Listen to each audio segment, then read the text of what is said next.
ಇವತ್ತಿನ ವಿಷಯ ಏನು ಗೊತ್ತಾ? ಚಕ್ರ, ಸರ್ಕಲ್ ಬಗ್ಗೆ ಮಾತಾಡೋಣ. ಏನಂದರೆ ಹ್ಯೂಮನ್ ಇವಲ್ಯೂಷನ್ನಲ್ಲಿ ಅದೊಂಥರ ಸರ್ಪ್ರೈಸ್ ಆಗಿ ಕಂಡುಹಿಡಿದಿರೋದು ಚಕ್ರಗಳನ್ನು. ಎಷ್ಟು ಈಸಿ ಆಯಿತು ಆಮೇಲೆ ಲೈಫ್ ಅಲ್ವಾ? ವಜ್ಜೆಯನ್ನು ಹೊತ್ಕೊಂಡು ಹೋಗೋದ್ರ ಬದಲು ಈಸಿಯಾಗಿ ತೊಗೊಂಡೋಗ್ಬಿಡ್ಬೋದಾಗಿತ್ತು.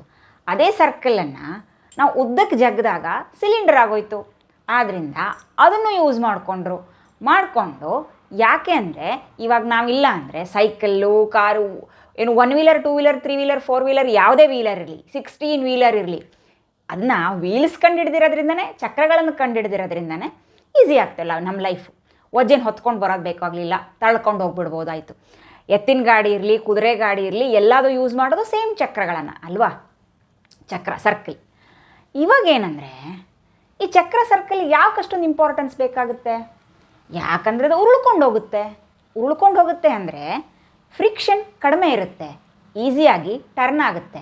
ಅದೇ ಸ್ಕ್ವೇರು, ಟ್ರಯಾಂಗಲ್ ಥರ ಇದ್ದರೆ ಈಸಿಯಾಗಿ ರೊಟೇಟ್ ಆಗುತ್ತಾ? ಆಗ್ತಾ ಇರಲಿಲ್ಲ.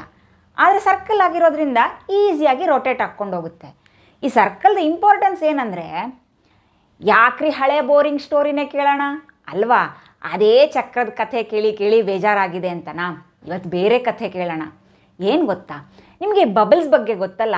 ಇದೇ ಬಬಲ್ಸ್ ನಾವು ಚಿಕ್ಕವರಿದ್ದಾಗ ಮಾಡ್ತಿದ್ವಲ್ಲ ಸೋಪಿನ ನೀರಲ್ಲಿ, ಅದೇ ಬಬಲ್ಸ್.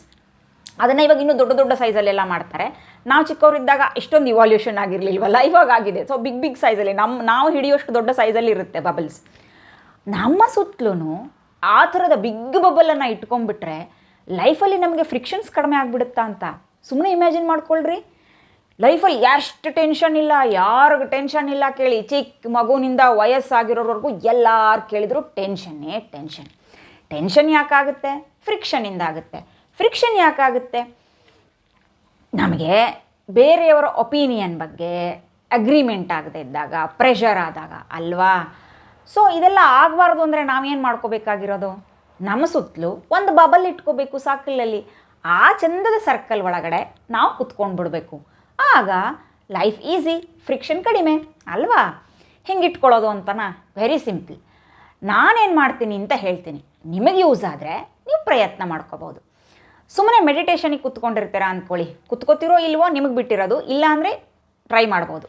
ಓಕೆ, ಆ ಥರ ಕುತ್ಕೊಂಡಾಗ ನೀವು ಕಣ್ಮುಚ್ಕೊಂಡೇ ಇರ್ತೀರಾ. ಒಂದು ಇಮ್ಯಾಜಿನರಿ ಸರ್ಕಲನ್ನು ನಮ್ಮ ಸುತ್ತಲೂ ಡ್ರಾ ಮಾಡ್ಕೊಳ್ಳೋದು. ಆ ಸರ್ಕಲ್ ಒಳಗಡೆ ಎಲ್ಲ ಪಾಸಿಟಿವಿಟಿ, ಜಗತ್ತಿನಲ್ಲಿ ಇರುವ ಎಲ್ಲ ಪಾಸಿಟಿವ್ ಎನರ್ಜಿಗಳನ್ನು ಒಳಗಡೆ ಬರೋ ಥರ ತುಂಬಿಕೊಳ್ಳೋದು, ಇಮ್ಯಾಜಿನ್ ಮಾಡ್ಕೊಳ್ಳೋದು. ಮತ್ತು ಅದರಿಂದ ನಾವು ಹೇಗೆ ಹ್ಯಾಪಿಯಾಗಿ, ಹೇಗೆ ಎನರ್ಜೆಟಿಕ್ ಆಗಿ, ಹೇಗೆ ಹೆಲ್ದಿಯಾಗಿ, ಹೇಗೆ ಸಕ್ಸಸ್ಫುಲ್ಲಾಗಿ, ಕಾನ್ಫಿಡೆಂಟಾಗಿ ಇರ್ತೀವಿ ಅಂತ ಅಂದರೆ, ಹೊರಗಡೆ ಜಗತ್ತಿನ ಜೊತೆಗೆ ಯಾವುದೇ ವಿಚಾರ, ಯಾವುದೇ ವ್ಯಕ್ತಿ, ಏನೋ ಒಂದು ಥಾಟ್ಸು, ಏನೇ ಇರ್ಬೋದು, ಒಂದು ಕೆಲಸ, ಯಾವುದರ ಜೊತೆಗೂ ನಮ್ಮ ಫ್ರಿಕ್ಷನ್ನು ಕಡಿಮೆ ಇರುತ್ತೆ. ಯಾಕಂದರೆ ನಮ್ಮ ಸುತ್ತಲೂ ಒಂದು ಬಬಲ್ ಇಟ್ಕೊಂಡಿದ್ದೀವಲ್ಲ, ಆದ್ದರಿಂದ ನಾವು ಕೆಳಗಡೆ ಬಿದ್ದರೂ ಬೌನ್ಸ್ ಬ್ಯಾಕ್ ಆಗ್ತೀವಿ. ಆ ಥರ ಫೀಲ್ ಆಗುತ್ತೆ, ನಮಗೆ ಶುರುವಾಗುತ್ತೆ. ಒಂದೇ ದಿವಸಕ್ಕೆ ಇಮ್ಯಾಜಿನ್ ಮಾಡಿಕೊಂಡು ಆಗಲೇ ಇಲ್ಲ ಅಂತ ಅಂದ್ಕೊಳ್ಳೋದಕ್ಕೆ ಹೋಗಬೇಡಿ. ಯಾಕಂದರೆ ಒಂದೇ ದಿವಸದಲ್ಲಿ ಆಗೋ ಕೆಲಸ ಯಾವುದೂ ಇಲ್ಲ, ಕನಿಷ್ಠ 21 ದಿವಸ ಮಾಡಬೇಕು. ನಾನಂತೂ ಟ್ರೈ ಮಾಡಿದ್ದೀನಿ, ಇದು ವರ್ಕ್ ಆಗುತ್ತೆ. ಎಲ್ಲಿವರೆಗೂ ವರ್ಕ್ ಆಗುತ್ತೆ ಅಂದರೆ ರಾತ್ರಿ ನೀವು ನಿದ್ರೆ ಮಾಡೋವರೆಗೂ. ನೆಕ್ಸ್ಟ್ ಡೇ ಬೆಳಿಗ್ಗೆ ಮತ್ತೆ ಸರ್ಕಲ್ ಹಾಕ್ಕೊಂಬಿಡಿ, ಸಿಂಪಲ್. ನಿಮ್ಮ ಜಗತ್ತಿನಲ್ಲಿರೋ ಎಲ್ಲ ಪಾಸಿಟಿವ್ ಎನರ್ಜಿನೂ ಅದೇ ಬಬಲ್ ಒಳಗಡೆ, ಸರ್ಕಲ್ ಒಳಗಡೆ ಬಂದು ಕುತ್ಕೊಂಡಿದೆ, ನಿಮ್ಮನ್ನು ಪ್ರೊಟೆಕ್ಟ್ ಮಾಡ್ತಾ ಇದೆ ಅಂತ ಅಂದ್ಕೊಂಡಂಗೆ ನೆಗೆಟಿವ್ ಎನರ್ಜಿ ನಿಮ್ಮ ಸುತ್ತಲೂ ಬರೋದು ನಿಧಾನವಾಗಿ ಫೇಡ್ ಆಗ್ತಾ ಹೋಗ್ಬಿಡುತ್ತೆ. ಹಾಗೇನೆ ನೀವು ಜನರ ಹತ್ರ ಜಗಳ ಮಾಡೋದು, ಜನರು ನಿಮಗೆ ಕಿರಿಕಿರಿ ಮಾಡೋದು ಎಲ್ಲನೂ ಕಡಿಮೆ ಆಗಿಬಿಡುತ್ತೆ. ಯಾಕೆ ಅಂದರೆ ನೀವು ಹತ್ರ ಕರಿತಾ ಇರೋದು ಯಾವ ಎನರ್ಜಿ, ಯಾವ ಫ್ರೀಕ್ವೆನ್ಸಿ? ಒಳ್ಳೆ ಗುಡ್ ವೈಬ್ಸ್ ಅಲ್ವಾ? ಆದ್ದರಿಂದ ನಿಮ್ಮ ಸುತ್ತಲೂ ಬರೋದು ಯಾವ ಎನರ್ಜಿ? Good vibes.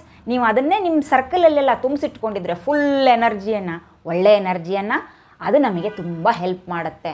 ನಮ್ಮ ಫ್ಯಾಮಿಲಿ ಇರ್ಬೋದು, ನೀವು ಕೆಲಸಕ್ಕೆ ಹೋಗ್ತಾ ಇರೋ ವರ್ಕ್ ಪ್ಲೇಸ್ ಇರ್ಬೋದು, ಚಿಕ್ಕ ಚಿಕ್ಕ ಅಂಗಡಿಯಿಂದ ತೊಗೊಳ್ರಿ, ಎಲ್ಲೆಲ್ಲೂ ಪ್ರಾಬ್ಲಮ್ ಆಗದೆ ಇರೋ ಥರ ಸ್ಮೂದಾಗಿ ನಡ್ಕೊಂಡು ಹೋಗುತ್ತೆ. ಯಾಕಂದರೆ ಈ ಚಿಕ್ಕವರಿದ್ದಾಗ ನಾವು ಆಟ ಆಡ್ತಿದ್ವಿ, ನೆನಪಿದ್ಯಾ? ಪಿಂಗ್ ಪಾಂಗ್ ಬಾಲ್ ಅಂತ. ಹೀಗೆ ಬಿಸಾಕ್ಬಿಟ್ರೆ ಆಯಿತು, ಠಗ್ ಅಂತ ಎದ್ಬಿಟ್ಟು ಮೇಲೋಗುತ್ತೆ. ನಾವು ಹಾಗೆ ಇರ್ತೀವಿ. ಎಷ್ಟೇ ಕೆಳಗಡೆ ಯಾವುದೇ ಪ್ರಾಬ್ಲಮ್ಮು ನಮ್ಮನ್ನು ಒತ್ತಿ ಕೆಳಗಡೆ ಬಿಸಾಕಿದ್ರೂ ನಾವು ತಿರ್ಗಾ ಅದ್ರಿಗಿಂತ ಜಾಸ್ತಿ ಸ್ಪೀಡಲ್ಲಿ ಬೌನ್ಸ್ ಬ್ಯಾಕ್ ಆಗ್ತಾ ಇರ್ತೀವಿ. ನಮಗೇನು ರಗಳೆ ಕೊಡ್ತಾ ಇರಲ್ಲ. ಹಾಗೇನೆ ಈ ಫ್ರಿಕ್ಷನ್ ಆಫ್ ಥಾಟ್ಸ್ ಇರುತ್ತಲ್ಲ, ಬೇರೆಯವ್ರ ಜೊತೆಗಿನ ಒಪಿನಿಯನ್ಗಳಲ್ಲಿ ಡಿಫ್ರೆನ್ಸ್ ಎಲ್ಲ, ಇದನ್ನು ಸಾಲ್ವ್ ಮಾಡ್ಕೊಳ್ಳೋದಕ್ಕೆ ನಿಧಾನಕ್ಕೆ, ಒಂದೇ ದಿವಸಕ್ಕಲ್ಲ ನಿಧಾನಕ್ಕೆ ನಮಗಾಗಿ ಏನು ಮಾಡಬೇಕು ಅಂತ ಐಡಿಯಾ ಬರ್ತಾ ಹೋಗುತ್ತೆ. ಆವಾಗ ಈಸಿ ಆಗಿಬಿಡುತ್ತೆ.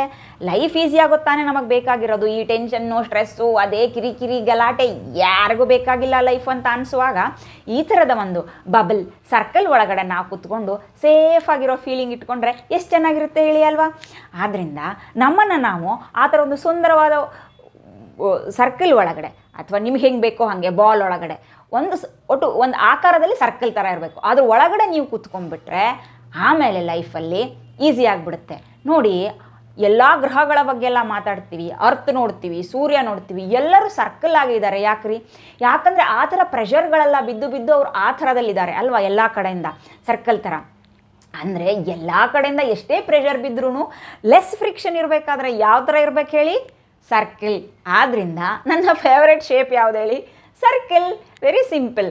ಆ ಸರ್ಕಲ್ ಒಳಗಡೆ ನಾವು ಕೂತ್ಕೊಂಡ್ಬಿಟ್ರೆ ಇನ್ನೂ ಲೈಫ್ ಸೂಪರ್ ಆಗಿರುತ್ತೆ. ನೀವು ಟ್ರೈ ಮಾಡಿ ನೋಡಿ, ನನಗೆ ಯೂಸ್ ಆಗಿದೆ, ನಿಮಗೂ ಯೂಸ್ ಆಗ್ಬೋದಾ ಅಂತ ಅಲ್ವಾ.